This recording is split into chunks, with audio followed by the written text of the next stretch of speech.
সকালবেলা ব্রেকফাস্টে বানিয়ে কি দিয়েছি দেখো, এখানে উনি মুড়ি খাবে এই জন্য এখানে মটরশুঁটি আছে আর আলু ভর্তা করে দিয়েছি কাঁচা পেঁয়াজ দিয়ে মেখে, আর অঙ্কুরিত ছোলা আছে আর ডিম সেদ্ধ আছে। আমি কিন্তু ডিম সেদ্ধটাই খাবো আর উনি মুড়ি খাবে। আর এদিকে আমি চলে এসেছি রান্না করার জন্য, মাছ আনা হয়েছে আজকে। তো দু রকমের মাছ, যেহেতু রুই মাছ একটু বেশি ছিল আমি ফ্রিজে রেখে দেবো পরিষ্কার করে, আর সব কিছু গোছানো হয়ে গেছে, আমি রান্না করার পর তোমাদেরকে দেখাচ্ছি। এখানে কিন্তু চারাপোনা আনা হয়েছিল আর রুই মাছ আনা হয়েছিল।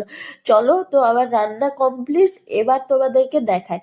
এই যে চারাপোনা দিয়ে ঝাল বানিয়েছি, একটু তার মধ্যে পোস্তও দিয়েছি, আবার সব ঝালের মধ্যে কিন্তু পোস্তটা দিতে খুব ভালো লাগে। আর এটা দেখো, একটা মাছের মাথা দিয়ে ঘন্ট বানিয়েছি। এখন তো শীতকাল, সব রকম সবজি খেতে হবে, তো আমি পালং শাকের মাথা দিয়ে, মানে পালং শাক মাছের মাথা দিয়ে বানিয়েছি। আর এটা করেছি ফুলকপি আলু দিয়ে মাছের ঝোল, রুই মাছের ঝোল, ঠিক আছে।